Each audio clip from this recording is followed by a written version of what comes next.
So welcome back, Dhirendra. I have a Thank you, whole Prem. lot of questions. Your presence here has evoked a lot of interest, and people have used this opportunity to throw a lot of questions. So let me start Sure. by asking you one question which I find particularly interesting. Mutual funds or small cases, which one is better, and in your opinion, and why? People are getting attracted to small case simply because it is simplifying stock investment with some overlay of an analytical filtration. But it is not the most efficient way of owning it. One should take into account that whatever, of course, many the small cases do not warrant very frequent transactions. But nevertheless, you will be liable for the short. This is one benefit of mutual fund which cannot be replicated by anybody else. Short-term capital gains generated by the fund will be if you give your money to a fund company and whatever long-term, short-term, but your taxation depends entirely on your period of holding. Otherwise, and in case of small case, it will all be yours. Short-term liability, tax liability. That's one. The other is that they still have to prove themselves. It's small case at best. Is a quantitative filtration, or there could be some fund managers. We have to see. I think when it comes to mutual fund, I say look at the full market cycle performance. One should look at that performance and over a full market cycle. And of course, the cost advantage of small case because it simplifies your it enables transaction with great ease. So that remains an advantage, but give it some time. Okay. So right now, you would advise them to stick to the tried and tested mutual funds over this thing, or at least Absolutely. not allocate Absolutely. a very large sum to such products. Yeah, I think if somebody is getting tempted to invest in equities, then that could be a good first step because it gets you. Because many a times investors investing in equities, they end up with some not so high, very poor quality stock or not well diversified. The small case will save you from the those pitfalls. Okay, okay. Now, do international funds of funds make sense? Should one just go with an international ETF? Depends either. Because you are basically getting an exposure to a foreign market, to a set of companies. The format in which you get it, whether it is an ETF or a fund of fund is simple. You can mount a SIP. ETF you can't. Also in ETF you have to keep an eye on it's the difference between the NAV and the price, and many a times it is not very efficient. So you have to be you have to be a very active investor to be buying ETFs. For somebody who wants to put his investment on an autopilot, automating it, I think fund of fund is always a good way of doing it. And in terms of tax efficiency, is there any difference between how FOFs and ETFs are treated? No, because any ETFs, any investment which is not domestic equity fund is treated as like that of fixed income. Yeah. So there's absolutely no difference. Okay, okay, okay. One very interesting question.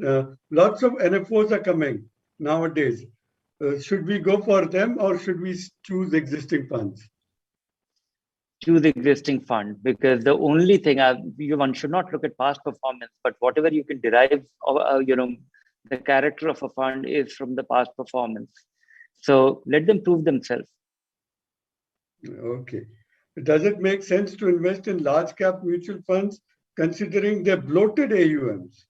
Should one not focus on a large cap ETF considering the lower expenses? Yes, absolutely. I agree that large cap funds, one has to be, very few funds are able to beat the index. The low cost ETF with such low cost, the low cost available, a fund manager will have to generate 1% return to match the index. So odds are against them. Large cap funds have lost the plot. Actively managed large cap funds have lost the plot. And I think there's a compelling case for, Sensex and Nifty ETFs. And what should be the allocation to international funds in one's portfolio? Mota. It depends. If There's absolutely no harm in having a very sizable allocation. Just because we have a home bias and we can't really avoid that, but that does not. It can well, for somebody just trying to test the ground, may not have full confidence, have some meaningful allocation, 10, 15, 20%. And as it grows, because those markets have great depth, some companies might have greater longevity. Okay. Now, Dhiren? Yes. Okay. Yeah, we can see it. Sensex has crossed the 55,000 mark. What's your view on the market? Is this the right time to sell units from equity funds and book profits? One should never do such a thing. And if you don't have a asset allocation plan one, and do the and stick to it. That is how, because everybody has been wrong in guessing the market. I have come across people who did square up from the market or build out themselves out last March or April or whatever. Everybody has been proven wrong. And whether you are, getting scared by the level of the market or the way it has gone up, don't behave in a knee-jerk fashion. Work on an asset allocation plan and stick to it. Okay. Now, there's a question from Deepti. She says her daughter is a first-year engineering student. She wants to pursue her master's overseas.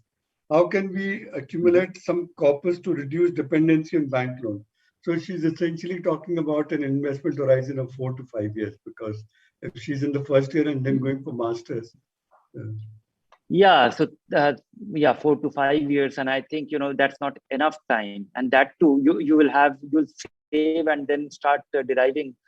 You'll accumulate for next 3 years and start with your withdrawal as well. So I would say invest conservatively, do your SIP, and do your SIP in conservative hybrid fund. That way, you have you are likely to get something meaningful. At the same time, the whole money will not be at the mercy of the equity market, and the SIP over 3-year period will take care of it. Okay, there's a question from Geeta Mehta. She's asked, I've been investing in mutual funds, but I feel my investments are on the lower side. What is the ideal percentage of my salary that should be invested in mutual funds? Sorry, I missed. Can you repeat the second part of the question? What is the ideal asset allocation to mutual fund? Sorry?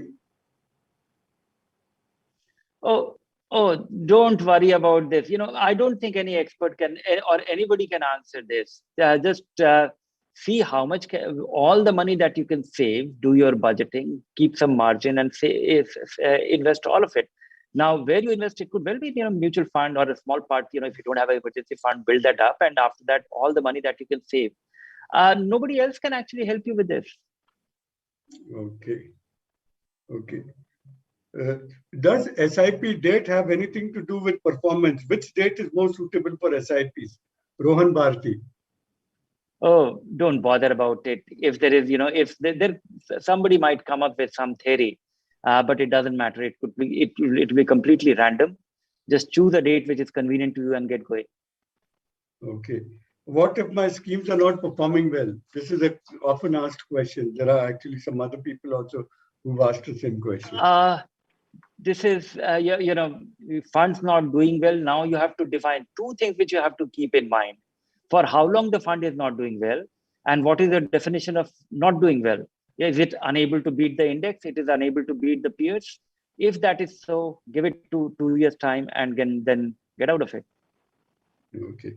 There's a question from Jayesh Yuvraj Beldar. Should I go with flexi funds or distribute investment in large percentages in large, mid, and small cap? Choose a good fund manager and get into flexi cap. The tax efficiency, simplicity, and your ability to automate the whole investment with ease is an advantage. At the same time, if you want to be, if you want a low maintenance investment, because the challenge of small cap, mid cap, large cap, it will cause greater anxiety, because of the 3 kinds, one of them is always doing very poorly and the other one is doing very well, and that will cause anxiety. FlexiCap will hide that and you will end up with a reasonable return. Okay, now there is a question from Devashish Sharma. He's asked equal weight index fund or market weight index fund. Is there any equal weight index funds in the country? Yes, two of them. One from Motilal and recently HDFC also launched one. But and there could, I think there's one more. I'm unable to recall that name. But equal weight is it's you are getting into the realm of actively picking an index fund, which exactly it was not supposed to go for an index fund or this. Make sure that it is a long-term money. Make sure that you are investing regularly. Sometimes the numbers will look favorable for either. Okay, Sangeeta Das has a question. How long should we keep investing in an equity fund? At least 5 years. Okay. Now there's a question from Vishal Chaudhary. I have accumulated enough corpus for retirement through mutual funds. How should I go about generating regular income? Should I buy an annuity or remain invested in equity funds? Oh, this is a very important question, and this is a question which I'm getting from a lot of people who are approaching their retirement. Even PFRDA is struggling and trying to devise a mechanism for investors or their account holders.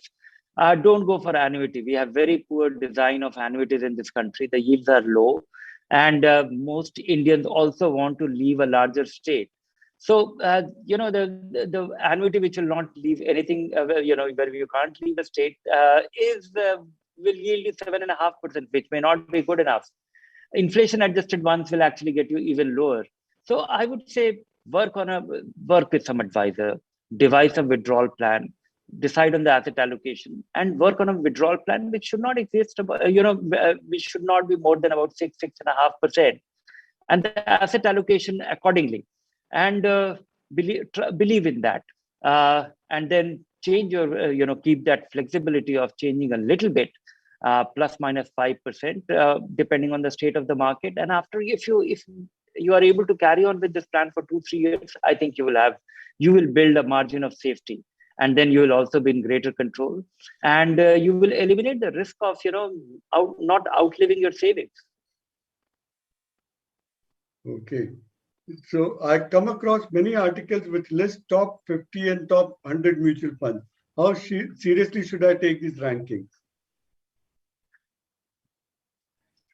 Oh, Prem, we are the culprit. We started about 15 years ago, something called Value 50, because we used to give a long scorecard. So Value 50 was followed by many other newspapers, other people. We keep doing it.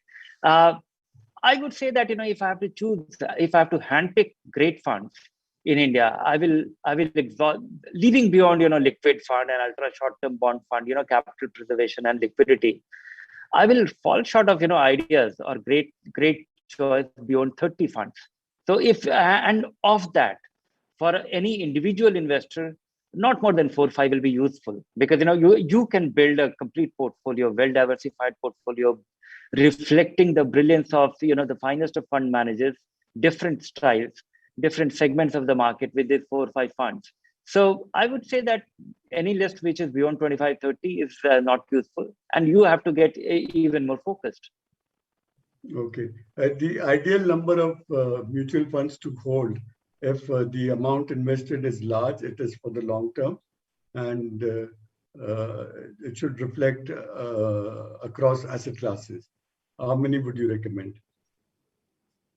I think 5 funds will be able to fulfill the needs of most investors if chosen carefully. Okay, this is across equity and debt. Equity, fixed income, and different segments of equity. And the underlying portfolio will be far better diversified and reflecting different styles with these 4 or 5 funds. Okay, I think we have run out of time, but I'll still have one more question for you, which is, sure. I'm 27 and I would like to start investing in mutual funds. what fund types do you recommend? I know you'd covered this yesterday, but if you are likely to pay, if you earn so that there is a tax liability, you are supposed to pay tax, then start with a tax saving fund. It's a great experience because you get stuck. A first time investor getting stuck with a tax saving fund generally translates into a superior performance. And otherwise, start with a balanced advantage or aggressive hybrid fund. Choose one and carry on. Do it definitely for 2 years, and I think you'll learn on the way. oh, fantastic piece of advice, really, I think. So by tax saving, you obviously mean ELSS. Yeah, ELSS, because most people should not invest in an all equity fund, simply because it scares them for a first time investor if you are faced with a decline and if you catch a market high. But in case of ELSS, you get stuck for at least 3 years. 3 years. And when you get stuck for 3 years, it generally translates into good performance. In the worst, possible return from a ELSS for somebody who caught the worst height, and that will be 1% less than PPF. So it's not all that disappointing. And I'm talking of the worst case scenario. Otherwise, generally, the median experience from a ELSS, from an average ELSS fund, is at least 40% more than public provident fund, which is the most popular tax saving vehicle. Oh, fantastic. So, yeah, it makes sense for people to start with ELSS as their first fund when they start investing. Yes. Sorry. So thank you, Dheeraj. We have run out of time. But thank you very much for this opportunity, Prem. Sir, thank you. Thank you. Okay. Over to you, Kavya.